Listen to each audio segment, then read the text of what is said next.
मेरी सिस्टर का एक ऐसा सीक्रेट है जो किसी को नहीं पता। उसे अपने से 5 साल छोटे भाई यानी मुझ पर कुछ अजीब ही फीलिंग्स आने लगी थी। जब मैं छोटा था तब वो मेरे पहने हुए कपड़े चुराकर अपने रूम में ले जाती थी ताकि वो मेरी खुशबू महसूस कर सके। यहाँ तक कि मेरे सोने के बाद वो मेरे चेहरे को चूमती रहती थी। और फिर मेरे एडल्ट होने के दिन उसने अपनी असलियत छुपानी बंद कर दी। उस रात वो एक रिवीलिंग नाइटवेयर पहनकर मेरे रूम का ताला खोलकर अंदर घुस आई। उसकी आंखों में मुझे पा लेने की वो भूख देखकर मुझे एक खौफनाक सच का एहसास हुआ। मेरी सिस्टर को मुझसे एक गहरा ऑब्सेशन है। वो बस मेरा शरीर चाहती है। रात के 12 बज रहे हैं और मैं अपनी पूरी ताकत लगाकर रूम के दरवाजे को रोक रहा हूँ, जैसे दरवाजे के दूसरी तरफ कोई जंगली शिकारी खड़ा हो। जब खटखटाने की आवाज बंद हुई तो मैंने एक गहरी सांस ली। डरते डरते मैं पीछे मुड़ा और दरवाजे से कान लगाकर बाहर की हलचल सुनने की कोशिश करने लगा। एक क्लिक की आवाज आई और मैंने लाइट जला दी। शुक्र है अब शायद चैन से सो सकूंगा। मैंने बिना सोचे समझे मना कर दिया। हमें मिले हुए बहुत वक्त हो गया है, तुम्हारी सिस्टर तुम्हें बहुत मिस कर रही है। मेरा चेहरा गुस्से से लाल हो गया। मैंने झुंझलाकर कहा, मुझे मिस करने का मतलब ये तो नहीं कि तुम आधी रात को मेरे बेड पर चढ़ाओगी। तुम किसी अतीता की तरह मेरे पास खड़ी होकर मुझे घूरती रहती हो। अगर मेरा दिल कमजोर होता तो मैं वहीं दम तोड़ देता। बाहर से आवाज थोड़ी नरम हुई, लेकिन सिस्टर तो बस तुम्हें याद कर रही थी। तुम्हें देख लिया तो क्या बुरा किया। पर मुझ पर कोई असर नहीं हुआ, क्योंकि वो पिछला नज़ारा बहुत डरावना था। वो मेरे देखे हुए किसी भी हॉरर फिल्म से हजारों गुना ज्यादा खौफनाक था। क्या तुम सोच सकते हो कि तुम गहरी नींद में हो और तुम्हारे पास लंबे बालों वाली एक लड़की खड़ी है जिसकी सांसें तक सुनाई नहीं दे रही। कसम से मैं तो डर के मारे बेहोश होने वाला था। बस उस मुस्कुराते हुए चेहरे को याद करके ही मेरे रोंगटे खड़े हो रहे हैं। मेरे भाई दरवाजा खोल दो ना, मुझे नींद नहीं आ रही, बस तुम्हें देखना चाहती हूँ। बाहर से उसकी मिन्नतें फिर शुरू हो गई। मैंने अपने दांत भींचे और कहा, मिंगबिंग सिस्टर, बहुत देर हो चुकी है, सो जाओ, मुझे कल स्कूल जाना है। मेरे दिमाग में वही खौफनाक सीन्स घूम रहे थे, इसलिए मैंने ठान लिया था कि दरवाजा नहीं खोलूंगा, आज चाहे सुबह हो जाए। पर मैं झुकने वाला नहीं था। कि निंगबिंग के चेहरे पर एक अजीब सी मुस्कान आई और उसने एक लंबी आ भरी। ठीक है, मेरा ही कियांग अब बड़ा हो गया है। अब वो छोटा सा प्यारा लड़का नहीं रहा जो मेरे पीछे पीछे घूमता रहता था। यहाँ तक कहते कहते उसका अगला आया, लेकिन तुम्हारी सिस्टर, बोलते बोलते वो सिसकने लगी। उसकी आवाज टूटने लगी। तुम्हारी सिस्टर ने बहुत वक्त से अपने भाई को नहीं देखा है। यहाँ मैं बिल्कुल अकेली हूँ। डैड कंपनी के काम में बिजी रहते हैं, मॉम हॉस्पिटल में। अब जब तुम बड़ी मुश्किल से यहाँ आए हो तो मैं बहुत खुश थी। सच में बहुत खुश थी, उफ। पर मुझे नहीं पता था कि तुम अपनी सिस्टर से इतनी नफरत करने लगे हो। मेरा दिल टूट गया है। अंदर खड़ा मैं एकदम सुन्न था। क्या सिर्फ 2 महीने न मिलने पर कोई ऐसा करता है। पर बाहर से आती उसकी रोने की आवाज सुनकर मेरा दिल पिघलने लगा। मैं एक अनाथ था जिसे मेरे अडॉप्टिव पेरेंट्स ने बचपन में अपनाया था। ये मेरा आज का ही परिवार है। मैं उनका शुक्रगुजार हूँ कि उन्होंने मुझे अपने सगे बेटे जैसा प्यार दिया। और मेरी सिस्टर ही निंगबिंग ने भी मुझे बहुत लाड किया। बचपन में जब भी मैं कोई गलती करता वो सारा इल्जाम अपने सर ले लेती थी। मुझे लगा था कि खुशियाँ हमेशा रहेंगी। पर एक एक्सीडेंट के बाद पेरेंट्स अलग हो गए। परिवार टूटा तो नहीं, पर वो पुराना सुकून और खुशी वापस नहीं आई। फिर भी उनका प्यार हमारे लिए कम नहीं हुआ। बस वो प्यार दो अलग हिस्सों में बट गया। उसके बाद सिस्टर जैसे बदल ही गई। वो अब उतनी चुलबुली नहीं रही, पर मेरा ख्याल वो पहले से भी ज्यादा रखने लगी, कभी कभी तो जरूरत से ज्यादा। और बाहर खड़ी निंगबिंग, जिसे कोई जवाब नहीं मिल रहा था, वो रोने का नाटक करते हुए चुपके से दरवाजे पर कान लगाकर सुन रही थी। क्या इस लड़के ने दरवाजे के पीछे मेज लगा दी है, या फिर कुंडी को रस्सी से बांध कर सो गया है। धत, तुम्हारी सिस्टर ने तुम्हारे 18 साल के होने का इतना इंतजार किया और अब ये सब। तभी मैंने एक लंबी सांस ली और धीरे से दरवाजे का हैंडल घुमाया। दरवाजा खुलने की आवाज आई और निंगबिंग चौंक गई। उसने तुरंत अपना सर झुकाया और उंगलियों से थूक लगाकर आंखों के नीचे मली, जैसे आंसू बह रहे हों। मैं झुका और प्यार से उसके बालों को सहलाया। निंगबिंग सिस्टर, दुखी मत हो। मैं तुमसे नफरत नहीं करता, कभी नहीं की। पर अगले ही पल वो सिसकते हुए झटके से मेरे सीने से लग गई। उसने अपनी बाहों से मेरी गर्दन को कसकर जकड़ लिया। निंगबिंग सिस्टर, बस करो, तुम बहुत जोर से भींच रही हो, मेरा दम घुट रहा है। मैंने उसकी पीठ थपथपाई और बेबसी से कहा। वो कद में लगभग मेरे ही बराबर थी। इस तरह गले मिलना थोड़ा अजीब लग रहा था। भले ही हमारा खून का रिश्ता नहीं था, पर हम साथ बड़े हुए थे, इसलिए मुझे कभी कुछ गलत नहीं लगा। बाहर की दुनिया के लिए हेनिंग बिंग एक बला की खूबसूरत लड़की थी। खास तौर पर उसकी 176 सेंटीमीटर की हाइट उसे भीड़ में सबसे अलग बनाती थी। शायद दुनिया के हजारों लड़के उसके सामने घुटने टेकने को तैयार होते, पर मेरे लिए तो वो बस मेरी सिस्टर थी जो हमेशा पंगे लेती रहती थी। शायद भाई बहन के बीच ऐसा ही अनोखा रिश्ता होता है। मेरी बात सुनकर उसने अपनी पकड़ थोड़ी ढीली की, पर सिसकते हुए बोली, मुझे मॉम डैड की याद आ रही थी, डर लग रहा था, नींद नहीं आ रही थी। मैंने एक ठंडी आ भरी। ठीक है, ठीक है निंगबिंग सिस्टर, डरो मत, मैं हूं ना। अब मुझे छोड़ो। उसने मुझे नहीं छोड़ा, बल्कि दबी आवाज में गुजारिश की, क्या तुम अपनी सिस्टर के पास सो सकते हो? सिस्टर, तुम मजाक कर रही हो ना, तुम्हारा अपना रूम है। मैंने उसकी बाहों को हटाने की कोशिश की, पर वो और भी फूट फूट कर रोने लगी। सच में मेरा भाई मुझसे नफरत करने लगा है। पहले हम साथ सोते थे, पर अब बड़े हो गए तो सब बदल गया, प्यार खत्म हो गया। मेरे माथे पर बल पड़ गए। पहले की बात अलग थी, अब सब बदल गया है। पहले मैं छुआ बच्चा था, अब मैं एडल्ट हूं। अब मुझे डरावने सपने नहीं आते। निम्बिन ने जबरदस्ती अपनी आंखों से कुछ आंसू निकाले और धीरे से खड़ी हुई, पर उसके हाथ अभी भी मेरी गर्दन पर थे। सिस्टर, मैं बड़ा हो गया हूँ, हमें थोड़ी मर्यादा रखनी चाहिए। निम्बिन ने अपनी पलकें झपकाई और फिर से कुछ आंसू टपकाए। उसकी खूबसूरत आंखों से आंसू गिरकर ठोड़ी तक आ रहे थे। मैं सच में हार गया। मैंने हार मानते हुए कहा, उफ ठीक है, ठीक है, जाओ अपना बिस्तर उठा लाओ। निम्बिंग का दिल जैसे खुशी से झूम उठा।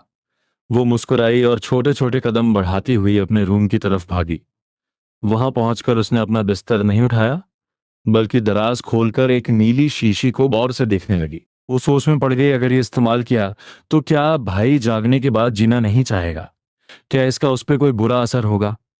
वो उलझन में थी, पर फिर उसने सोचा कि आखिरकार उनकी आने वाली खुशियां ज्यादा जरूरी है। नहीं, इतना भी पागलपन ठीक नहीं। उसने दराज बंद की और अपना बिस्तर लेकर खुशी खुशी मेरे रूम की तरफ लपकी। मेरे प्यारे भाई, तुम्हारी सिस्टर आ गई। ये तुम क्या कर रहे हो? रूम में घुसते ही उसने अपनी भवें सिकोड़ ली। मैंने पिलोज से बिस्तर के बीच में एक बॉर्डर बना दी थी, जो उसे पसंद नहीं आई। मैं आधी रात को दम घुटने से मरना नहीं चाहता, मैंने ताना मारा। अगर वो पहले मेरे साथ सोते वक्त इतनी बेचैनी ना दिखाती, तो मुझे ये सब करने की जरूरत ही नहीं पड़ती। निंगनिंग ने अपना मुंह बनाया और बेमन से अपना बिस्तर लाइन के दूसरी तरफ बिछा दिया। मैं भी अपनी चादर ओढ़कर सीधे लेट गया। उसे सीधे लेटा देख मैं मुस्कुराया। चलो अब सो जाओ, लाइट बंद कर रहा हूँ। लाइट बंद करने के बाद मैं सोने के लिए एक आरामदायक पोजीशन ढूंढ ही रहा था कि तभी बगल से सरसराहट की आवाज आई। फिर निंगबिंग की दबी हुई आवाज सुनाई दी, भाई मेरा हाथ पकड़ो ना, मुझे डर लग रहा है। मुझे अपनी गलती का एहसास हुआ कि मैंने उसे हाँ क्यों कहा। हाथ पकड़कर सोना मुश्किल है, तो तुम मुझे गले लगाकर सो सकते हो जैसे बचपन में सोते थे। मेरा चेहरा गुस्से से तमतमा उठा। वो पुरानी यादें मेरे दिमाग पर हथौड़े की तरह लगने लगी। पहले भी वो यही कहती थी कि सिस्टर तुम्हें गले लगाकर सोएगी ताकि तुम्हें डर ना लगे, और नतीजा ये होता था कि मेरा दम घुटने लगता था। मैं बहुत थक गया था और बहस नहीं करना चाहता था। ठीक है, हाथ पकड़ लो।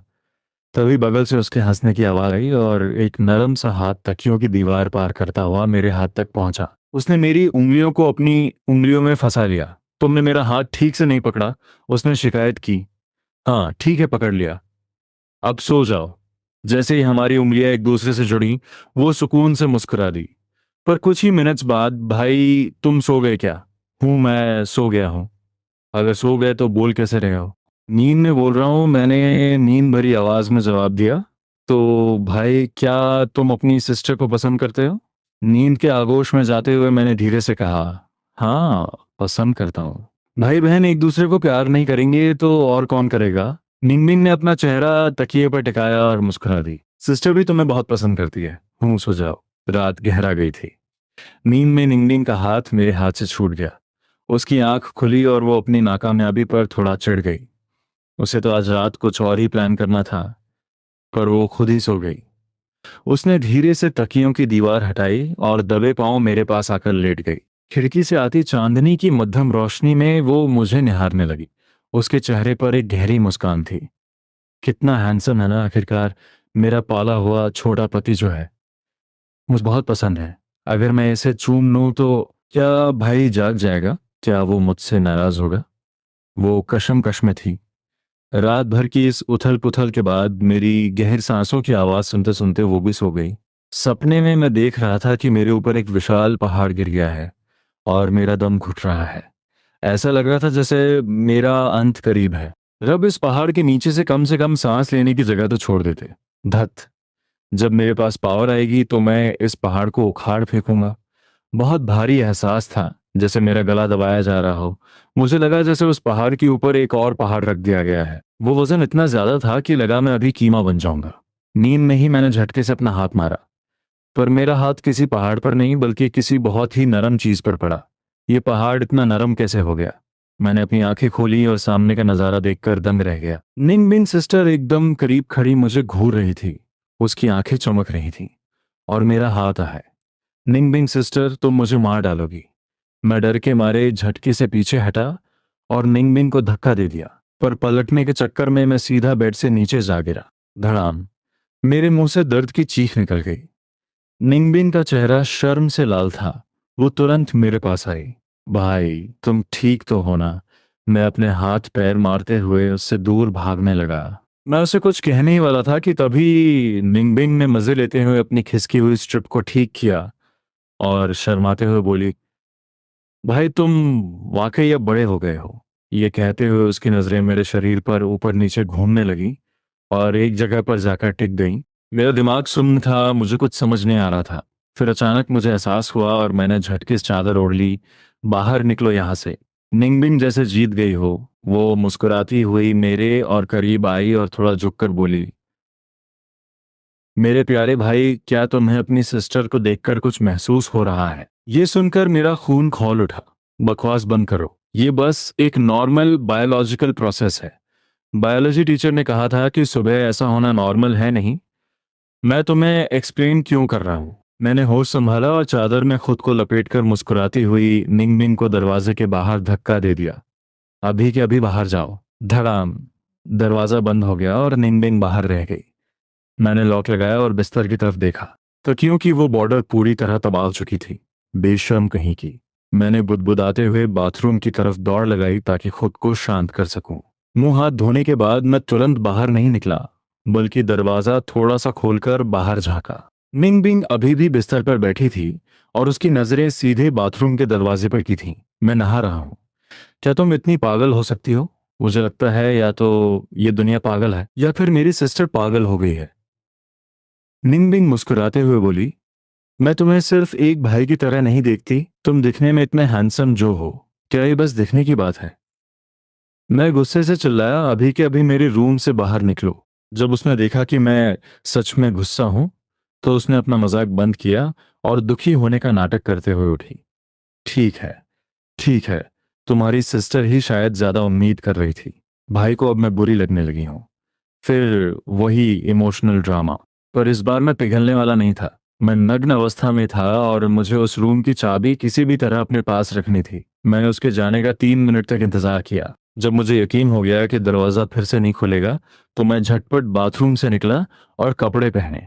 एक आरामदायक कैजुअल आउटफिट पहनने के बाद मैंने चैन की सांस ली। बाहर गया तो निंगबिंग कहीं नहीं दिखी। पता नहीं कहाँ गई। मैंने वक्त देखा, अभी बहुत जल्दी थी, इसलिए मैंने किचन में जाकर नाश्ता बनाने का फैसला किया। थोड़ी देर बाद निंगबिंग आई। उसने एक टाइट टी शर्ट और शॉर्ट्स पहने हुए थे, जिसमें उसका फिगर साफ झलक रहा था। मैंने अपनी नजरें हटाई और सादा आवाज में पूछा, नूडल्स खाओगी? अंडा डाल दो। उसने अंगड़ाई ली, जिससे उसकी खूबसूरती और उभर कर आई। हाँ, मुझे 2 अंडे चाहिए। मैंने जवाब दिया, पर पीछे मुड़कर नहीं देखा। निंगबिंग ने गुस्से में अपनी मुट्ठी कसी। उसे पछतावा हो रहा था कि वो कल रात क्यों सो गई। तभी निंगबिंग को कुछ याद आया। ओह, आज तुम्हारा बर्थडे है। मॉम डैड का गिफ्ट कल ही आ गया था, मेरे रूम में रखा है। जाकर देख लो, क्या वो साथ में खाना खाने नहीं आ रहे? मुझे थोड़ी उम्मीद थी। तुम्हें उनकी हालत तो पता ही है।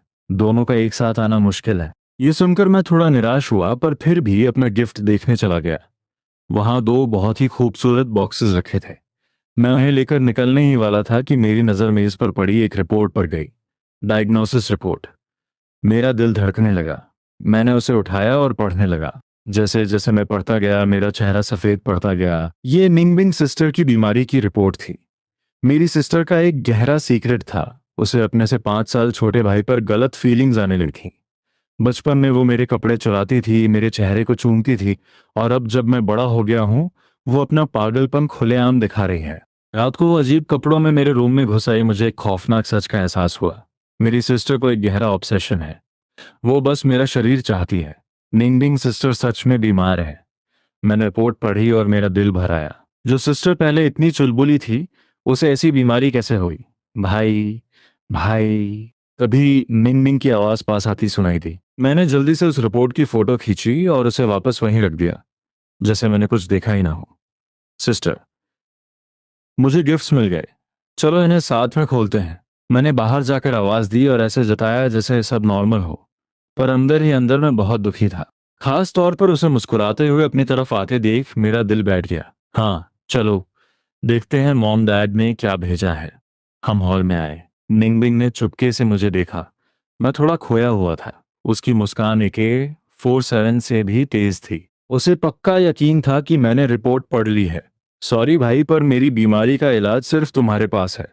मुझे डॉक्टर की वो बात याद आई, ऐसे समय में परिवार का साथ और सही मार्गदर्शन बहुत जरूरी है। मैंने डॉक्टर की दी हुई रिकवरी गाइड पढ़ी और एक लंबी सांस छोड़ी। सब ठीक हो जाएगा, हिम्मत रखो चीची। दोपहर हो चुकी थी। मैंने निंगबिंग को फोन किया। सिस्टर, मैं दोस्तों के साथ बाहर खाना खा रहा हूँ। फ्रिज में डम्पलिंग्स रखे हैं, अगर मन ना हो तो वही गर्म करके खा लेना। ठीक है। फोन रखने के बाद निंगबिंग के चेहरे पर एक ऐसी मुस्कान आई जिसे रोकना नामुमकिन था। उसे महसूस हो रहा था कि भाई का बर्ताव अब बदल रहा है। पहली सीढ़ी चढ़ ली गई है। वो खुशी के मारे मेरे बिस्तर पर लेट गई और गोल गोल घूमने लगी। उसका चेहरा लाल था, आंखें चमक रही थीं। उसने मेरे तकिए और चादर को अपनी बाहों में भर लिया। वो मेरे बिस्तर की खुशबू महसूस करने लगी। भाई की खुशबू कितनी अच्छी है।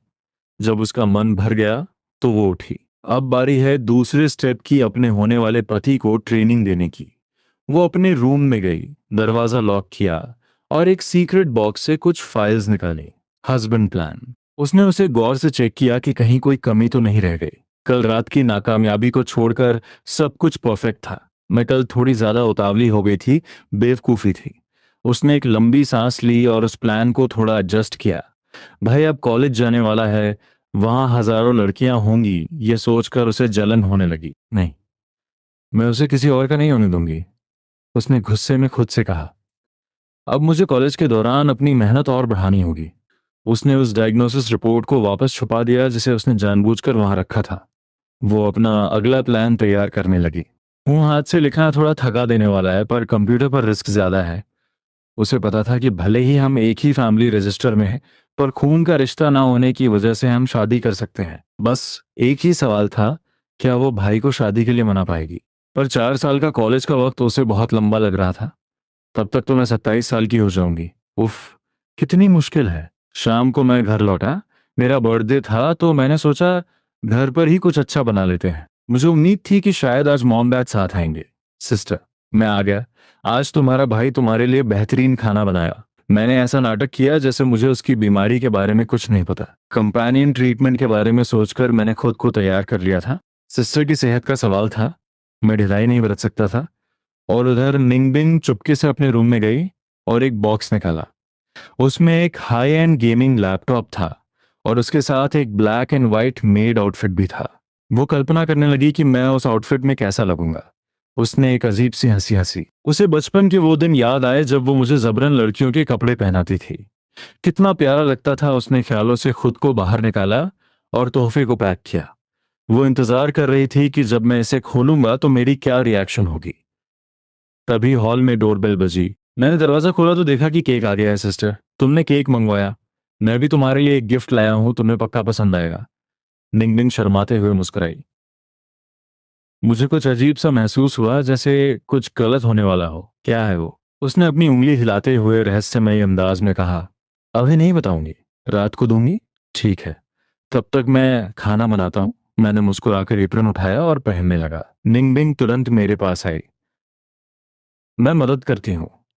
उसने मेरे पीछे आकर एप्रन के डोर पकड़ने की कोशिश की, पर तभी मुझे महसूस हुआ कि उसका पूरा शरीर मेरी पीठ से सटा हुआ है।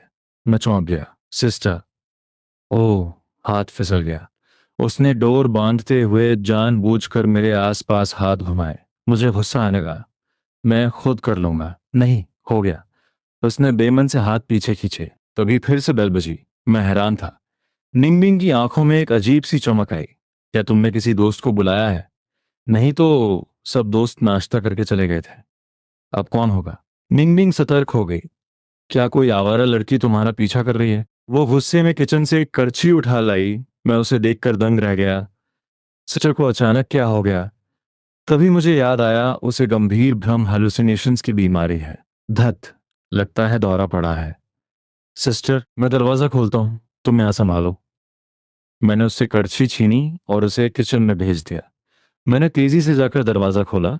सामने जो खड़ा था उसे देखकर मेरी खुशी का ठिकाना नहीं रहा। पर इससे पहले कि मैं कुछ कहता, मेरी मां मुस्कुराते हुए मेरे गले लग गईं। ची, छी। मिंगमिंग ने जब ये सुना तो वो गुस्से में करछी लेकर बाहर आई। कौन है जो उसे ची ची बुला रहा है? तुम्हारी हिम्मत कैसे हुई? पर जब उसने सामने देखा तो उसका चेहरा देखने लायक था, जैसे बिजली गिर गई हो। सब खत्म हो गया। उसका आज रात का सारा प्लान तबाह हो गया था। डैड ने अपनी बेटी को कड़छी हाथ में लिए देखा तो वो हैरान रह गए। मिंगमिंग, ये क्या है? माँ ने मुस्कुराकर मेरा गाल खींचा और फिर अपनी बेटी को गले लगा लिया। बिंग बिंग, माँ ने तुम्हें बहुत मिस किया। बिंग बिंग ने अपना मुंह फेर लिया। उसकी आंखों में आंसू थे। मैंने माहौल बदलने के लिए कहा, मॉम डैड, आप बैठिए, मैं खाना बनाता हूँ। माँ ने एप्रन उतारते हुए कहा, आज तुम्हारा जन्मदिन है, तुम कुछ नहीं करोगे, माँ खाना बनाएगी। डैड भी मदद के लिए किचन में चले गए। बहुत वक्त बाद पूरा परिवार साथ था। मेज पर पहले जैसी रौनक तो नहीं थी, पर एक सुकून था। ये मेरे बर्थडे का सबसे बड़ा गिफ्ट था। पर मिंगबिंग अंदर ही अंदर चिढ़ रही थी। अगर पेरेंट्स यहाँ रुक गए तो वो भाई के पास कैसे सोएगी? भाई तो कल हॉस्टल चला जाएगा, फिर वो हफ्तों तक नहीं मिलेगा। रात को माँ ने अपनी बेटी को पीठ फेर कर लेटे देखा। उन्हें पता था कि उनके अलग होने का बच्चों पर क्या असर पड़ा है। उन्होंने निंगबिंग को पीछे से गले लगाया। निंगबिंग का शरीर कांप रहा था। बिंग, मुझे माफ कर दो। निंगबिंग ने अपनी आंखें खोली, पर पीछे मुड़कर नहीं देखा। कोई बात नहीं, वो आपकी जिंदगी है, मेरा उससे कोई लेना देना नहीं। माँ का दिल भर आया। वो बहुत कुछ कहना चाहती थी, और फिर उन्होंने एक लंबी आह भरी और चुप हो गई। माँ ने धीरे से मुस्कुराकर कहा, क्या कॉलेज में कोई है जिसे तुम पसंद करती हो? हमारी बिंग बिंग इतनी खूबसूरत है, पक्का तुम्हारे बहुत सारे दीवाने होंगे। बिंग बिंग ने यह सुनकर अपना मुंह फेर लिया और दबी हुई आवाज में कहा, नहीं, कोई नहीं है। माँ ने मुस्कुराते हुए उसे अपने करीब किया। कोई बात नहीं, आराम से ढूंढना। प्यार करने वाला लड़का होना खूबसूरती से ज्यादा जरूरी है। मिंग बिंग ने कोई जवाब नहीं दिया। उसके दिल में तो बस उसका भाई ही था, बाकी लोग भाड़ में जाएं। पर यह सोचकर मुझे अभी से दुख हो रहा है कि एक दिन मेरी बेटी की शादी हो जाएगी, और चीची भी पता नहीं कल को किस लड़की को घर ले आए। माँ ने मुस्कुराते हुए कहा। निंगबिंग के माथे पर बल पड़ गए। इसमें हंसने की क्या बात है? माँ ने धीरे धीरे निंगबिंग की पीठ थपथपाई, ठीक वैसे ही जैसे बचपन में उसे सुलाने के लिए करती थी। मुझे याद है, बहुत पहले हमारी पड़ोसन जांग आंटी ने मजाक में कहा था, चीची इतना प्यारा है, इसे तुम अपना दामाद ही बना लो। घर की चीज घर में ही रहेगी, किसी अजनबी से तो बेहतर ही है जिसे तुम बचपन से जानते हो। ये सुनकर निंगबिंग की आंखें फटी की फटी रह गईं। उसने झटके से मुकर अपनी मुस्कुराती हुई माँ को देखा।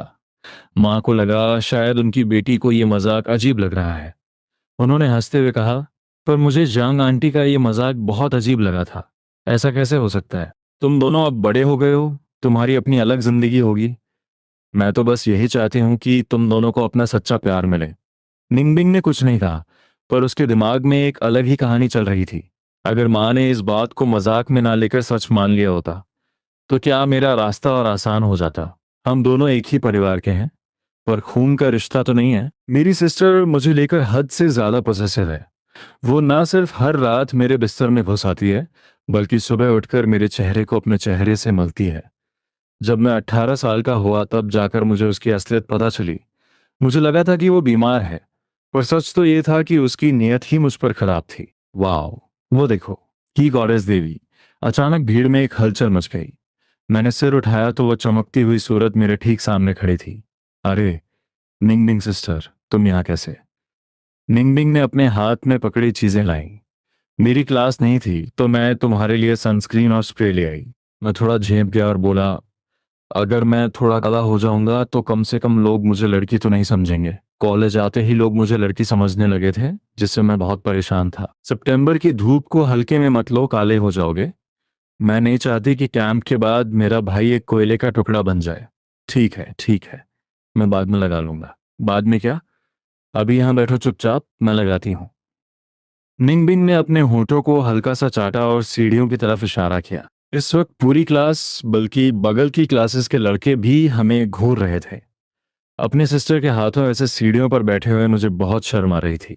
निंगबिंग सिस्टर, मैं खुद लगा लूंगा, चुपचाप बैठो। निंगबिंग ने अपने हाथ पर थोड़ा सनस्क्रीन निकाला, हल्का सा झुकी और बिना किसी की परवाह किए मेरे चेहरे के इतने करीब आ गई कि मुझे लोगों के चौंकने की आवाजें साफ सुनाई दे रही थीं। मैं खुद लगा लूंगा, मैं खुद लगा लूंगा। इतने लोगों के सामने मुझे बहुत शर्म आ रही है। मेरा चेहरा लाल हो चुका था। मिंगमिंग मुझे बहुत गौर से देख रही थी। मेरी झिझक देखकर वो थोड़ी स्ट्रिक्ट हो गई। मैं 3 तक गिनूंगी, 1, 2, 3 सुनते ही मैं एकदम सीधा और शांत होकर बैठ गया। और मेरे गालों की लाली कम नहीं हुई थी। लोग मुझे ऐसे घूर रहे थे कि मुझे शर्म आ रही थी। और ऊपर से निंगबिंग सिस्टर मेरे चेहरे पर जिस तरह से हाथ फेर रही थी, उससे मेरी शर्म और बढ़ रही थी। पर निंगबिंग को लोगों की नजरों से कोई फर्क नहीं पड़ रहा था। उसके मुलायम हाथ मेरे चेहरे पर ऐसे फिर रहे थे जैसे उसे बहुत मजा आ रहा हो। हूँ, गर्दन पर भी लगाना होगा। निंगबिंग मुस्कुराते हुए मेरी पीठ के पीछे आ गई। उसने थोड़ा और सनस्क्रीन निकाला और धीरे से मेरी गर्दन पर लगा दिया। वो ठंडा सा स्पर्श मुझे अंदर तक कंपा गया। मैं शर्म के मारे और झुक गया, क्योंकि अब मेरी हिम्मत नहीं हो रही थी कि मैं सिर उठाऊं या लोगों की उन चुभती हुई नजरों का सामना करूं। मेरी गर्दन के बाद निंगबिंग की नजर मेरी कॉलर बोन हंसली पर पड़ी। मैं झटके से खड़ा हो गया। मैंने बिना कुछ कहे उसके हाथ से सनस्क्रीन छीना, थोड़ा सा निकाला और जल्दी जल्दी अपनी कॉलबोन पे रगड़ लिया ताकि वो मुझे और ना छुए। मैंने एक ही झटके में अपने कंधों और आसपास भी लगा लिया। हो गया। निंगबिंग की आंखें थोड़ी सिकुड़ गईं। वो अंदर ही अंदर थोड़ा चिढ़ गई। पागल लड़का, पता नहीं कितने लड़के इस वक्त तुम्हारी जगह होना चाहते हैं और तुम नखरे कर रहे हो। सनस्क्रीन स्प्रे मैं खुद करूंगा। मैंने स्प्रे लिया और फ्रिश करके अपने ऊपर छिड़क लिया। वो हल्की और ताज़ा खुशबू हवा में फैल गई। मुझे लगा कि अब शायद ये तमाशा खत्म होगा। पर तभी निंगबिंग ने एक ठंडी नज़र से मुझे देखा और मेरे हाथ से स्प्रे छीन गया। तुमने ठीक से नहीं लगाया है, मैं लगाती हूँ। बाहर से ऐसा लग रहा था कि एक बड़ी बहन अपने भाई का ख्याल रख रही है। अरे बुद्धू, तुम्हारी सिस्टर तो बस अपना हक जता रही है। तुम्हें समझ नहीं आ रहा? क्या तुम्हें नहीं दिख रहा कि कितने लोग तुम्हें घूर रहे हैं? उसी वक्त कुछ दूरी पर पेड़ की छांव में खड़े 3 लड़के ये सब देख रहे थे। उनमें से एक ने आ भरते हुए कहा, मेरे तजुर्बे से कहूं तो ही क्यांग की सिस्टर एक बहुत ही खतरनाक लेवल की ब्रो कॉन भाई को चाहने वाली है। हाँ, बिल्कुल सही कहा। दूसरे ने अपना चश्मा ठीक करते हुए कहा, मैंने 8 साल एनिमे देखे हैं और उस हिसाब से कह सकता हूं कि सीनियर एक पक्की ब्रो कौन है। तभी हमारे इंस्ट्रक्टर की सीटी बजी। मुझे लगा जैसे किसी ने मुझे आज़ाद कर दिया हो। अच्छा सिस्टर, मेरी ट्रेनिंग शुरू हो रही है, तुम जाओ अब। मैं वापस अपनी लाइन में गया, पर मेरी नजरें नीची थीं। मुझे समझ नहीं आ रहा था कि मैं लोगों का सामना कैसे करूं। शुक्र है मेरे बगल में खड़ा लड़का मेरी ही हाइट का था। उसने धीरे से कहा, ही क्यांग, मैं तुम्हारी परेशानी समझ सकता हूँ। मेरी सिस्टर भी एक ब्रोकॉन है। ब्रोकॉन, मेरे लिए ये शब्द नया था। मेरे दिमाग में सवाल घूमने गए। रात को जब मैं हॉस्टल वापस आया तो मेरे रूममेट ने मुझे समझाया और अपने किस्से सुनाए। तब जाकर मुझे ब्रोकॉन का असली मतलब समझ में आया। ये तो वैसा ही है जैसे एक बाप अपनी बेटी को किसी आवारा लड़के से बचाने की कोशिश करता है। पर मुझे लगा कि ये सब सिस्टर की उस डिल्यूजनल डिसऑर्डर भ्रम की बीमारी और उसके पागलपन का नतीजा है। मैंने अपना फोन निकाला और सर्च किया, अगर आपकी सिस्टर ब्रो कौन हो तो क्या करें। रिजल्ट्स देखकर मेरा चेहरा शर्म से लाल हो गया। ये क्या बकवास है, ये तो बिल्कुल भी सही नहीं है। बेकार। मुझे लगा शायद मैंने गलत तरीके से सर्च किया है। तो मैंने फिर सर्च किया, एक डिल्यूजनल डिसऑर्डर के मरीज की देखभाल कैसे करें। इस बार जो रिजल्ट्स आए वो ज़्यादा सही और काम के लग रहे थे। उनमें से एक सलाह थी, मरीज की बातों से सहमत रहें और उसे प्यार से संभालें। ये सही लग रहा है। मैंने उसे सेव कर लिया। मरीज के साथ वक्त कैसे बिताएं, ये भी सही था, सेव कर लिया। धीरे धीरे मुझे लगा कि ये सब बहुत ही डॉक्टर वाली भाषा में है। तो मैंने सर्च किया, एक लड़की का ख्याल कैसे रखें।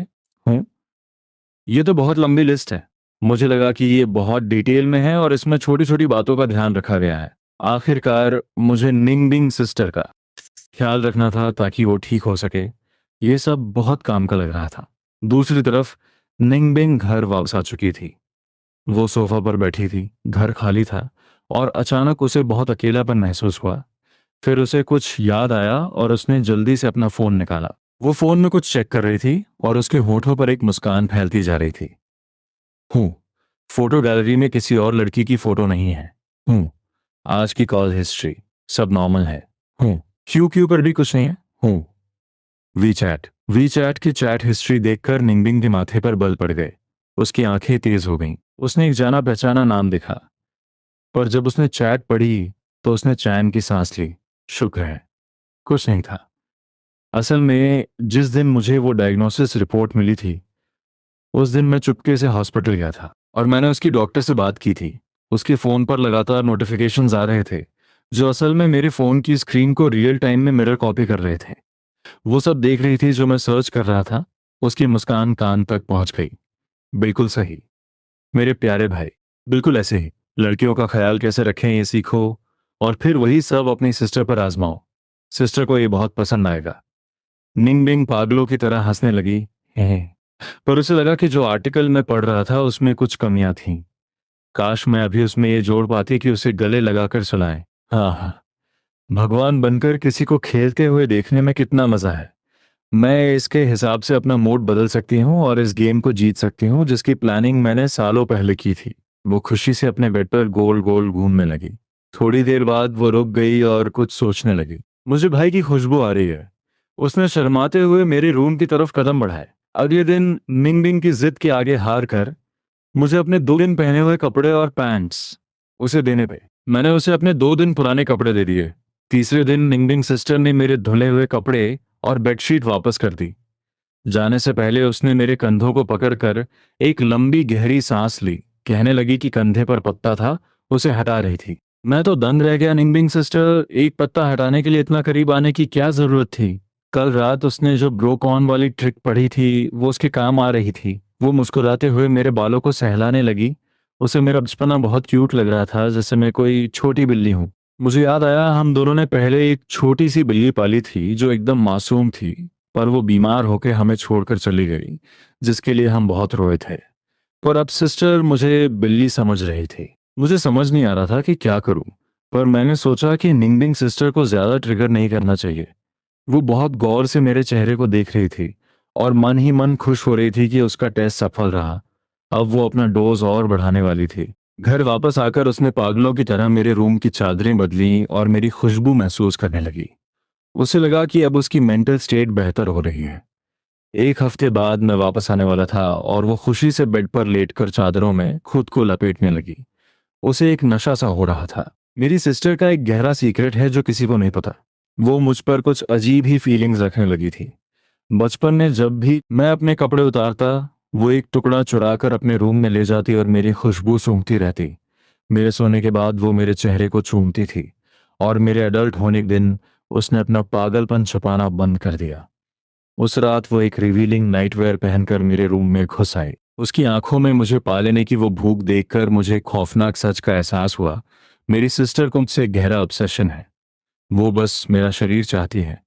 बहुत ही सस्पेंस वाली बात थी। निंगबिंग की मेड आउटफिट वाली बात अब कुछ अलग ही मोड़ लेने वाली थी। वो इस दिन का इंतजार एक सदी से कर रही थी। हालांकि इस दौरान उसने कई बार मेरे कपड़े और बेडशीट चुराए थे और स्कूल में भी कई बार मुझसे चिपकने की कोशिश की थी, पर उसकी प्यास नहीं बुझ रही थी। घर पहुंचते ही उसने मेरा बैग उतारा और बड़े प्यार से पूछा, भाई क्या तुम्हें भूख लगी है? सिस्टर ने अभी आइस जेली बनाना सीखा है, मैं तुम्हारे लिए बनाती हूँ।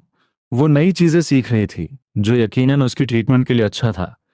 मैंने उसे मना नहीं किया और उसे किचन में काम करने दिया। जब निंगबिंग हाथ में कटोरा लेकर बाहर आई, तब तक मैं मिलिट्री ट्रेनिंग की थकान से चूर होकर सोफा पर ही सो चुका था। उसने आराम से आइस जली रखी और दबे पांव मेरे पास आई। मेरे सोते हुए चेहरे को देखकर उसकी राल टपकने लगी। तभी नींद में मैंने एक करवट ली। मुझे वो पोजीशन ठीक नहीं लग रही थी। निंगबिंग ने एक पल भी नहीं गवाया और तुरंत सोफा पर बैठ गई, जैसे सोते हुए को तकिया मिल गया हो। उसके चेहरे पर एक मुस्कान आ गई और उसने बड़े प्यार से मेरा सिर अपनी गोद में रख लिया। जब मैं पसीने से तरबतर होकर उस उमस भरी गर्मी में जागा तो मैं दंग रह गया। मैं सिस्टर की गोद में कब सो गया। ऊपर से आ रही उसकी सांसों की आवाज सुनकर मुझे यकीन हो गया कि निंगबिंग सिस्टर भी सो चुकी है। मैंने धीरे से उसे जगाने की कोशिश की। निंगबिंग सिस्टर जागो। निंगबिंग ने नींद में एक आवाज निकाली और अनजाने में अपना सिर नीचे झुका लिया। ये सीधा एक सफिकेशन अटैक था। उफ, मेरी सांसें पूरी तरह रुक गई थीं और मैं हाथ पांव मारने लगा। निंगबिंग को होश आया और उसका चेहरा शर्म से लाल हो गया। वो झटके से उठकर बैठ गई। थोड़ी देर बाद वो मुस्कुराने लगी। मेरे प्यारे भाई, सिस्टर की गोद में सोना बहुत आरामदायक था ना। आखिरकार ऐसी नरम सिस्टर सिर्फ एक ही तो है। जान छुड़ाकर मैं खड़ा हुआ और थोड़ा अजीब सा महसूस करते हुए कहा कि बहुत देर हो गई है, मैं खाना बनाने जा रहा हूँ। निंगबिंग भी मदद के लिए उठने वाली थी, पर एक ही पोजीशन में सोने की वजह से उसका शरीर सुन्न हो गया था। उसे दर्द में देखकर मैं अपनी हंसी नहीं रोक पाया। मैं आगे बढ़ा और उसके कन्नों को पकड़कर सहारा दिया, उसका ऊंचा तकिया हटाया और उसे वापस लेटा दिया। तुम थोड़ी देर और आराम करो। पहले मेरी इमेज उसके सामने एक सीधे सादे भाई की थी, पर अचानक मेरा ये नरम अंदाज देखकर वो पूरी तरह से मुझ पर फिदा हो गई। उसे ऐसा भाई बहुत पसंद आ रहा था। वो शर्मा गई और चुपचाप सोफा पर लेट गई। रात के खाने के बाद निंगबिंग ने रहस्यमयी अंदाज में एक गिफ्ट बॉक्स निकाला। उस दिन तुम्हारा बर्थडे गिफ्ट नहीं दे पाई थी, लो खोल कर देखो तुम्हें पसंद आता है या नहीं। मैं मुस्कुराया और शुक्रिया कहकर गिफ्ट लेने लगा, पर उसे खोलते वक्त मुझे सिस्टर की मुस्कान में कुछ गड़बड़ महसूस हुई। मैंने घबराकर एक घूंट भरा। निंगबिंग सिस्टर, आखिर इसमें है क्या? उसने हाथ जोड़कर बड़े चाव से मुझे देखा। खोल कर देखोगे तभी तो पता चलेगा, जल्दी करो। उसकी जिद के आगे मैंने धीरे से ढक्कन खोला। अंदर की चीज देखकर मेरी आंखें फटी की फटी रह गईं। वो एक काले और सफेद रंग की मेड आउटफिट थी। उस पर लगा वो लाल रिबन मेरी आंखों में चुभ रहा था। मुझे एक जबरदस्ती का झटका लगा। मैं पत्थर बन गया। पुरानी यादें मेरे दिमाग पर हमला कर रही थीं। निंगबिंग मुझे ऐसे देख रही थी जैसे मैं बहुत खुश हूं। उसकी आंखों में एक अजीब सी चमक थी और आवाज में एक पागलपन। हे जल्दी करो मेरे प्यारे भाई, इसे जल्दी पहनो। मैंने धीरे से अपना सिर घुमाया और उसे देखा। मुझे बहुत खौफ महसूस हो रहा था। मैंने फौरन बॉक्स बंद कर दिया और सख्ती से मना कर दिया, नहीं नहीं, मैं इसे नहीं पहनूंगा। मैं अपनी पूरी जिंदगी में फिर कभी लड़कियों वाले कपड़े नहीं पहनूंगा। निंगबे ने झटके से बॉक्स खोला और वो मेड आउटफिट बाहर निकालकर लहराने लगी। वो मासूमियत का नाटक करने लगी। अरे मेरे प्यारे भाई, इसे जल्दी से पहन लो ना। यहाँ कोई बाहर वाला नहीं है, बस अपनी सिस्टर के लिए पहन लो। मैं हाथ हिलाकर पीछे हटने लगा। नहीं, कोई बाहर वाला ना हो तो भी मैं नहीं पहनूंगा। मुझे वो पुराने दिन याद आ रहे थे जब वो मुझे जबरदस्ती लड़कियों के कपड़े पहनाती थी। वो यादें बहुत डरावनी थीं क्योंकि वो मुझसे बहुत ही शर्मनाक हरकतें करवाती थी। हे भगवान, ये तो बहुत खौफनाक है। निंगलिंग मेरे डर को नजरअंदाज करके मुस्कुराते हुए मेरे पास आई। अरे मेरी बात तो सुनो, ये कपड़े बहुत अच्छे हैं, ये पहले वाले जैसे बिल्कुल नहीं है। मैंने सख्त लहजे में मना कर दिया, अगर ये बात बाहर फैल गई तो मैं लोगों को क्या मुंह दिखाऊंगा। मैं अपनी बात पर अड़ा रहा। निम्बिंग ने अपने होठों को सिकोड़ा।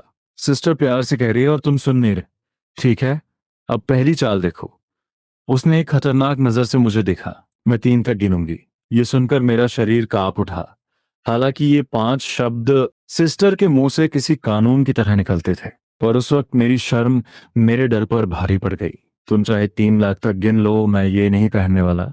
ये कहकर मैंने निंगबिंग के कुछ भी करने से पहले ही सोफा से छलांग लगाई और बिजली की रफ्तार से अपने रूम की तरफ भागा। मैंने दरवाजा बंद करके लॉक लगा दिया और पूरी तरह सतर्क हो गया। मुझे लगा कि यह भी सिस्टर की बीमारी का ही एक लक्षण है। हालांकि डॉक्टर ने कहा था कि शुरू में उसकी हर बात माननी चाहिए, पर लड़कियों वाले कपड़े पहनना अब मेरे बस की बात नहीं थी। मैं अब छोटा बच्चा नहीं रहा। तभी अचानक चाबी घूमने की आवाज आई। मैं चौंक गया। मेरा शक सही था। मैं दरवाजा पकड़ने ही वाला था, पर बहुत देर हो चुकी थी। एक क्लिक की आवाज के साथ दरवाजा खुल गया। निंगबिंग जीत की मुस्कान के साथ खड़ी थी। मेरे प्यारे भाई, तुम्हें अंदाजा भी नहीं है कि तुम्हारी ट्रेनिंग के दौरान सिस्टर ने कौन कौन से स्किल सीखे हैं। ये ताला खोलना मैंने 1 हफ्ते तक सीखा है और 3 ताले तोड़ दिए थे। तुम्हें क्या लगा तुम सिस्टर का रास्ता रोक लोगे? हे, अभी तुम बहुत नादान हो। इससे पहले कि मैं कुछ समझ पाता उसने वो मेड आउटफिट रखा और मुझ पर झपट पड़ी।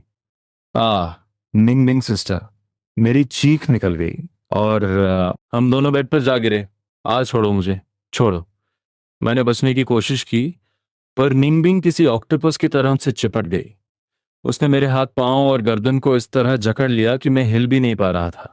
उसकी मुस्कान किसी AK-47 की तरह तेज थी। मेरे संघर्ष करने के दौरान उसने मेरे शरीर की खुशबू की कई गहरी सांसें ली। उसे जैसे और ताकत मिल गई। उसने मेरे कान के पास आकर फुसफुसाते हुए समझाना शुरू किया, भाई बात मान लो, जल्दी से इसे पहन लो। मुझे बहुत शर्म आ रही थी। मैंने फिर से मुकाबला करना शुरू किया। नामुमकिन। आज या कभी भी मुझे लड़कियों वाले कपड़े मत पहनाना। निंगनिंग ये सब देख रही थी और अब वो अपने प्लान के सेकेंड स्टेज पर जाने वाली थी। उसने मेरे कान के पास आकर अपनी गर्म सांसें छोड़ी। एक सीधा सा उसूल है, क्या तुम्हें नहीं पता? मैंने जोर लगाकर अपना चेहरा लाल कर लिया। कौन सा बकवास उसूल? भाई तो बस सिस्टर की जागीर है, ऊपर से नीचे तक, अंदर से बाहर तक। ये कहते हुए उसने अपनी पकड़ और मजबूत कर दी।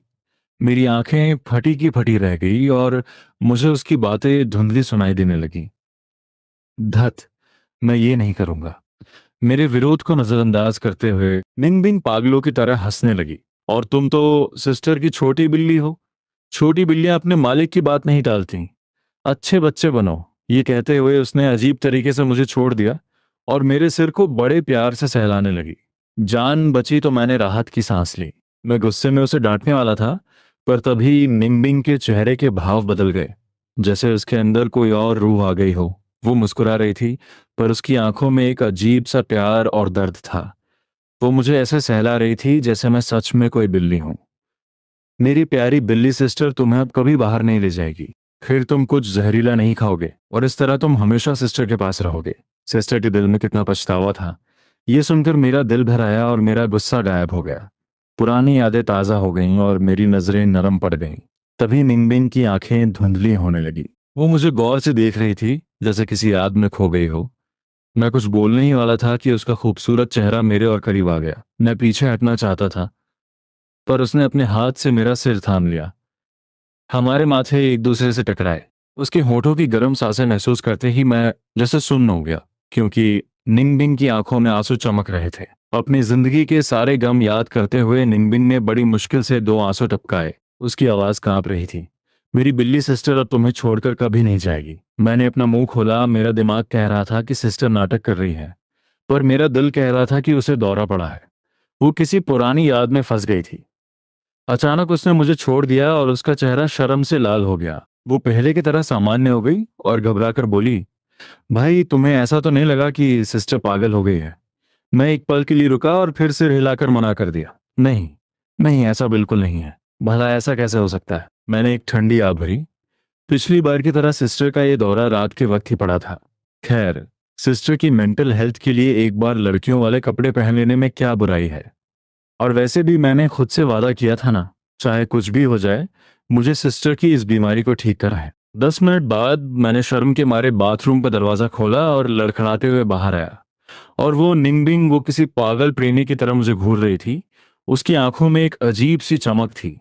उसका चेहरा खुशी से लाल हो गया था। उसने अपने हाथ जोड़कर सीने से लगा लिए। मैं शर्म से पानी पानी हो रहा था। मैंने अपना सिर झुका लिया। निंगबिंग सिस्टर, मुझे ऐसे मत देखो। वाह! निंगबिंग खुशी से चिल्ला उठी, बहुत अच्छे, बहुत ही अच्छे। मेरे प्यारे भाई, इधर आओ, मेरे पास आकर बैठो। निंगबिंग पागलों की तरह मुस्कुराते हुए मुझे खींच कर ले गई। वो मेरे और करीब आई और एक कुत्ते की तरह मेरी कॉलर बोन को सूंघने लगी। उसने धीरे से कहा, भाई, तुम्हारी खुशबू बहुत अच्छी है। मुझे फिर से कुछ गड़बड़ महसूस हुई। नहीं नहीं, ये सब गलत हो रहा है, बहुत ही ज्यादा गलत। मेरी सिस्टर का एक गहरा सीक्रेट है जो किसी को नहीं पता। वो मुझ पर कुछ अजीब ही फीलिंग्स रखने लगी थी। बचपन में जब भी मैं अपने कपड़े उतारता, वो एक चुरा लेती और मेरी खुशबू सूंघती थी। मेरे सोने के बाद वो मेरे चेहरे को चूमती थी। और मेरे एडल्ट होने के दिन उसने अपना पागलपन खुलेआम दिखाना शुरू कर दिया। उस रात वो एक रिवीलिंग नाइटवेयर पहनकर मेरे रूम में घुस आई। उसकी आंखों में मुझे पा लेने की वो भूख देखकर मुझे एक खौफनाक सच का एहसास हुआ। मेरी सिस्टर को मुझसे एक गहरा ऑब्सेशन है। वो बस मेरा शरीर चाहती है। निंगबिंग सिस्टर, मैंने तुम्हारी जिद पूरी कर दी। अब क्या मैं आराम कर सकता हूँ? बहुत रात हो गई है, 10 बज रहे हैं। मैंने उसे याद दिलाया। निंगबिंग ने बेपरवाही से हाथ हिलाया। सिस्टर को सब पता है, चलो ऊपर आओ। अपनी आंखों में वो चमक देखकर मुझे एहसास हुआ कि उसकी बात मानना मेरी जिंदगी की सबसे बड़ी गलती थी। इधर आओ, अपने घुटने थोड़े अंदर मोड़ो, अपनी स्कर्ट को थोड़ा फैलाओ। हाँ, बिल्कुल ऐसे ही। निंगबिंग की मुस्कान कान तक पहुंच गई थी और मैं बस बेबस होकर रह गया था। उसकी लगातार टोका टाकी के बाद मेरी आंखें पथरा गई थी। मैं किसी खिलौने की तरह बन गया था, जिसे जैसे चाहो वैसे मोड़ो। हाँ, बिल्कुल यही एक्सप्रेशन। बहुत ही शानदार। जब उसे एहसास हुआ कि वो कुछ अजीब तरीके से हंस रही है, तो उसने तुरंत खुद को संभाला। 1 घंटे बाद मैं बेजान होकर गिर पड़ा। मेरी हालत ऐसी थी जैसे मुझे पूरी तरह से इस्तेमाल कर लिया गया हो। निंगबिंग मेरे बगल में लेटी थी। उसकी बड़ी बड़ी आंखें मुझे निहार रही थी। भाई, सिस्टर पागल नहीं है, और ना ही कोई सन की। मुझे बस तुम इन कपड़ों में बहुत अच्छे लगते हो। ऐसी बातें मैं पिछले 1 घंटे से सुन रहा था। हर बार जब मेरा मन करता कि मैं ये सब छोड़ दूं, तभी ये बातें मेरे कान में घुसती थी और फिर मैं कुछ नहीं कर पाता था। आखिरकार निंगबिंग रुकी। उसने मेरा सिर सहलाया और कहा, ठीक है, अब जाओ कपड़े बदल लो और फिर हम सोएंगे। शुक्र है, आखिरकार ये सब खत्म हुआ। मैं खुशी के मारे रोने ही वाला था। मैं उस सुस्ती से झटके से उठा, इतना कि मैंने उस हम शब्द पर ध्यान ही नहीं दिया। मैं भागकर बाथरूम में गया और 1 मिनट से भी कम समय में अपने नॉर्मल कपड़े पहन लिए। पर जब मैंने दरवाज़ा खोला, तो मैंने देखा कि निंगबिंग अपना बिस्तर लेकर आ गई है। उसने नाइट ड्रेस पहन ली है और वो मेरे बेड पर चादर बिछा रही है। मैं वहीं पत्थर बन गया। ये क्या, सिर्फ 1 मिनट में ये सब कैसे बदल गया? क्या मैं इतना सुन्न हो गया था कि मुझे वक्त का अंदाजा ही नहीं रहा? मुझे देखकर निंगबिंग ने बड़े सहज अंदाज में बेड थपथपाया। चलो, अब सो जाओ, सिस्टर ने सब ठीक कर दिया है। वो अंदर ही अंदर हंस रही थी। हे प्यारे भाई, सिस्टर ने इस चाल के लिए बहुत प्रैक्टिस की है। कपड़े बदलने से लेकर बिस्तर लेकर अपने रूम से यहाँ तक भागने में मुझे 20 सेकंड से ज्यादा नहीं लगे। मुझे लगा जैसे पुरानी यादें फिर से मुझे डरा रही हैं। पिछली बार जो हुआ था वो भी याद है। मैंने सख्त आवाज में कहा, तुम अपने रूम में जाकर सो। पर मेरी बात सुनकर निंगनिंग एकदम खामोश हो गई। उसका शरीर कांपने लगा और उसके चेहरे के भाव फिर से बदलने लगे। उसकी आंखें पथरा गई थीं। वो किसी गुमसुम हालत में मुझे देख रही थी। लिटिल कैट अब कभी सिस्टर के पास वापस नहीं आएगी क्या? अब भाई भी सिस्टर को छोड़कर चला जाएगा? ये देखकर मैं घबरा गया और तुरंत उसके पास पहुंचा। नहीं, ऐसा नहीं है मिंगमिंग सिस्टर, आप ऐसे मत कीजिए। मिंगबिंग एकदम डरी हुई लग रही थी। उसने अपने दोनों हाथों से मेरी गर्दन पकड़ ली। उसकी आवाज में खौफ और कंपन साफ था। सच सच में भाई अपनी सिस्टर को छोड़कर तो नहीं जाएगा ना? बिल्कुल नहीं, भाई अपनी सिस्टर को कभी नहीं छोड़ेगा। मैंने उसकी पीठ थपथपाते हुए बड़े प्यार से उसे शांत करने की कोशिश की। उसके कांपते हुए शरीर को महसूस करके मेरे दिल से एक आ निकली।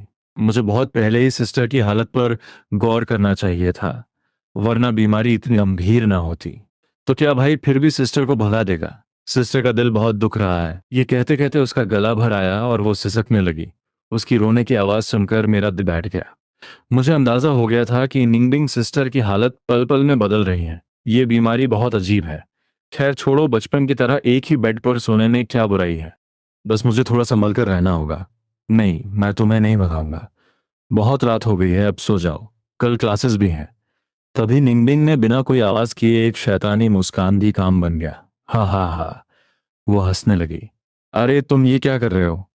ये नन्हा पपी, सच में तुम तो मुझे गीला कर दोगे। मैं अपने सामने खड़ी उस छोटी सी जान को गोद में लिए हुए था, पर मेरा पूरा चेहरा उसकी राल से भर गया था। पपी वूफ वूफ करने लगा और फिर उसने मेरी ठुड्डी और होठों पर चाटना शुरू कर दिया। ये देखकर मैं नहीं जानता था कि हंसूं या रोऊं। ठीक है, ठीक है, चलो तुम्हें नहला देता हूँ। मैं झटके से उठा और पास की उस छोटी नदी की तरफ देखा। आज मौसम बहुत सुहाना था, पानी में खेलने के लिए एकदम परफेक्ट। कुछ देर बाद हम दोनों खुशी खुशी नदी में कूद पड़े। थोड़ा तैरने के बाद मैं एक पत्थर के सहारे टिका और अपना सिर गीला किया। पानी में लेटकर सिर्फ अपना सिर बाहर रखना कसम से बहुत सुकून आ रहा था। शरीर एकदम हल्का लग रहा था और वो नन्हा परी जिसे मैंने अभी डाकुओं से बचाया था, वो पास में ही खुशी खुशी उछल कूद कर रहा था। पानी की बौछारें, चिड़ियों की चहचहाहट और पेड़ों से टकराती हवा, इन सब ने मेरे शरीर को पूरी तरह से रिलैक्स कर दिया था। मैंने धीरे से अपनी आंखें बंद कर लीं। बहुत ही सुखद एहसास था। तभी वो नन्हा परी छप छप करता हुआ मेरे सामने आया और अपनी नन्ही जीभ बाहर निकालकर मुझे देखने लगा, जैसे चाहता हो कि मैं उसे प्यार करूं। मैं नीले आसमान और सफेद बादलों को देखते हुए ख्यालों में खोया था। तभी मुझे पपी के भौंकने की आवाज आई। मैंने अपना सिर झुकाया और मुस्कुराते हुए अपना हाथ उसकी नन्ही गर्दन पर फेरने लगा। पॉपी 2 बार भौंका और फिर झटके से पानी के अंदर गोता लगा लिया। मैं मुस्कुराया और जैसे ही फिर से सिर ऊपर करने वाला था तभी मुझे एक जोरदार झटका लगा। मैं झटके से पानी से बाहर उछल पड़ा। धत। उस वक्त हवा में उछलते हुए मेरे शरीर के निचले हिस्से से वो पपी लटका हुआ था जिसने मुझे ऊपर खींच लिया था। धत। आ मैं एकदम से जाग गया और झटके से बेड पर सीधा होकर बैठ गया। जब मैंने आसपास का नजारा देखा ऑफ, तो ये बस एक सपना था। मैंने अपना पसीना पोंछा। सच में बहुत डरावना था। ये सपना इतना अजीब कैसे हो सकता है? पर तभी मुझे एहसास हुआ कि एक नींद लेने के बाद भी मेरा शरीर और भी ज्यादा थक गया है और वहां नीचे हल्का हल्का दर्द भी महसूस हो रहा था। पर इससे पहले कि मैं कुछ समझ पाता, निंगबिंग सिस्टर दरवाजा खोल कर अंदर आ गई। वो मुझे नाश्ते के लिए जगाने आई थी। नाश्ते की मेज पर निंगबिंग ने कुछ डंपलिंग्स खाए और फिर अपना हाथ अपने गाल पर रखकर मुझे घूरने लगी। मुझे उसके चेहरे पर वो मुस्कान देखकर टोकना ही पड़ा। निंगबिंग सिस्टर, आज आप बहुत खुश लग रही हैं। वो एक पल के लिए रुकी और फिर झेंपते हुए अपना मुंह फेर लिया। हाँ, बस कुछ अच्छी बातें याद आ गई थी। अभी सोचकर भी बहुत खुशी हो रही है। जाहिर है उसे तो आज जन्नत जैसा महसूस हो रहा होगा। भले ही उसकी रात की नींद पूरी नहीं हुई थी, पर उसे कोई फर्क नहीं पड़ रहा था। कैसी अच्छी बात है। निंगबिंग ने रहस्यमयी अंदाज में कहा, ये एक सीक्रेट है जो मैं तुम्हें नहीं बता सकती। मेरी सिस्टर का एक गहरा सीक्रेट है जो किसी को नहीं पता। उसे अपने भाई पर गलत फीलिंग्स आने लगी थी। बचपन में वो मेरे कपड़े चुरा लेती थी और मेरे सोने के बाद मेरे चेहरे को अपनी राल से भर देती थी। और जब मैं एडल्ट हुआ तो उसने अपनी असलियत छुपानी बंद कर दी। उस रात वो रिवीलिंग नाइटवेयर पहनकर मेरे रूम में घुस आई। उसकी आंखों की वो भूख देखकर मुझे एक खौफनाक सच पता चला। सिस्टर को मुझसे गहरा ऑब्सेशन है। वो बस मेरा शरीर चाहती है। दोपहर का वक्त था। तपते सूरज के नीचे मैं पसीने से भीग चुका था और निंगबिंग सिस्टर के पीछे पीछे चल रहा था। मुझे बिल्कुल अच्छा नहीं लग रहा था। सिस्टर, आखिर हम जा कहाँ रहे हैं? मैंने अपना कॉलर खींचकर हवा अंदर करने की कोशिश की ताकि शरीर थोड़ा ठंडा हो सके। निंगबिंग आगे चल रही थी। उसने मुस्कुराकर पीछे मुड़ते हुए कहा, एक ऐसी जगह जहां ताज़ा हवा मिल सके। बट मेरा मन तो हॉस्टल जाकर दोपहर की नींद लेने का था। क्या हॉस्टल में हवा कम थी या लाइब्रेरी का एसी खराब हो गया था? कुछ ही देर बाद मैं एक बिल्डिंग की छत के टेरेस पर खड़ा अपनी बाहें फैलाकर ताज़ा हवा का मजा ले रहा था। यहाँ की हवा नीचे की सड़कों से कहीं ज्यादा ठंडी और ताज़ा थी। ऊपर से पूरे कैंपस का नज़ारा साफ दिख रहा था। ऐसा लग रहा था जैसे मैं किसी ऊंचे पहाड़ की चोटी पर खड़ा हूं। निंगबिंग जंगले के पास खड़ी थी और मेरी तरफ देखकर मुस्कुरा रही थी। कैसा लगा? यहाँ बहुत अच्छा महसूस हो रहा है ना? मैंने सिर हिलाकर सहमति जताई। हाँ, सच में। मुझे अंदाजा नहीं था कि स्कूल में इतनी बढ़िया जगह भी है। इस टेरेस पर पौधे थे, झूला था और धूप से बचने के लिए एक बड़ा सा सनशेड भी लगा था। सच में ये दोपहर के आराम के लिए एक हिडन जेम था। कुछ ही देर में निंगबिंग झूले पर लेटी और उसकी सांसें एक लय में चलने लगी। मैंने धीरे से जाकर उसके बगल में एक कुर्सी खींची और बैठ गया। अपना अलार्म सेट करने के बाद मैंने भी सुकून से अपनी आंखें बंद कर ली। सच में गर्मी की दोपहर में नींद का अपना ही मजा है। मैं गहरी नींद में था कि तभी मुझे बगल से किसी की आवाज सुनाई दी। अरे तुम ऐसा मत करो, हम अभी स्कूल में हैं। एक लड़की की मीठी सी आवाज गूंजी। उसके तुरंत बाद एक लड़के की आवाज आई, कोई बात नहीं, यहाँ इस वक्त कोई नहीं आता। मैंने पहले ही चेक कर लिया है। चलो पहले मुझे थोड़ा प्यार करने दो। मैं हर रोज बहुत मिस करता हूँ। उन प्यार भरी बातों ने लड़की को शर्माने पर मजबूर कर दिया। फुसफुसाहट और हलचल के बीच मेरी आंखें खुल गईं और मैं दंग रह गया। धत। यहाँ तो भी डेट पर आया हुआ है। जब मैं समझ नहीं पा रहा था कि क्या करूं, तभी बगल में सोई निंगनिंग भी जाग गई। वो जाग गई और उसके माथे पर बल पड़ गए। मैं डर के मारे चिल्लाने ही वाला था कि तभी निंगबिंग ने झटके से मेरा मुंह बंद कर दिया। उसने अपने होठों पर उंगली रखकर मुझे खामोश रहने का इशारा किया। मैंने सिर हिलाया, पर अंदर ही अंदर बहुत शर्मिंदगी महसूस कर रहा था। अगर मैं अकेला होता तो शायद उन्हें नजरअंदाज कर देता, पर यहाँ मेरे साथ निंगबिंग सिस्टर भी थी। ये वैसी ही शर्मिंदगी थी जैसे पेरेंट्स के साथ टीवी देखते वक्त अचानक कोई गंदा सीन आ जाए। निंगबिंग धीरे से मेरे करीब आई और फुसफुसाकर बोली, धीरे, पहले हम यहाँ कहीं छुप जाते हैं। मैंने हाँ में सिर हिलाया, क्योंकि आवाजों से लग रहा था कि वो जोड़ा अब काफी करीब आ गया है। निंगबिंग मुझे खींचकर एक दीवार के पीछे ले गई। इस टेरेस का डिजाइन कुछ ऐसा था कि उस दीवार के पीछे से हम उन्हें नहीं देख सकते थे, और ना ही वो हमें। पर मुझे एक अजीब सी चोरी छिपे वाली फीलिंग क्यों हो रही थी। ऐसा लग रहा था जैसे वो जोड़ा नहीं, बल्कि मैं और निंगबिंग सिस्टर चोरी छिपे डेट पर आए हों। जल्दी अंदर आओ। वो कोना काफी संक रहा था। मैं उसकी बात मानकर अंदर घुस गया। मेरा सिर चकरा रहा था। निंगबिंग की मुस्कान को रोकना नामुमकिन था। वो भी झट से मेरे साथ उस संकरी जगह में घुस गई। अब हम दोनों एक दूसरे के एकदम सामने थे और बहुत करीब थे। उसका खूबसूरत चेहरा मेरे इतने करीब देखकर मैंने शर्म के मारे अपना मुंह फेर लिया। सिस्टर, मैं थोड़ा बाहर हो जाता हूं ना। निंगबिन ने अपने मन में एक आ भरी और सख्त लहजे में कहा, अगर तुम बाहर गए और उन्होंने देख लिया तो यहीं छुपे रहो। ये सुनकर मैं एकदम शांत हो गया, पर मेरा दिल पागलों की तरह धड़क रहा था। वो चोरी छिपे वाला एहसास इतना मजबूत था कि मुझे बर्दाश्त करना मुश्किल हो रहा था। पर तभी पास से आती आवाजें और करीब महसूस होने लगी। वो जोड़ा अब पहले जैसा मजाक नहीं कर रहा था, बल्कि घबराकर हमारी तरफ ही बढ़ रहा था। कोई आ रहा है, चलो छुप जाते हैं। मैं बहुत घबरा गया था। मैं बार बार अपना थूक निकल रहा था। डर था कि कहीं वो इस दीवार के पीछे ना आ जाएं और हमें इस हालत में ना देख लें।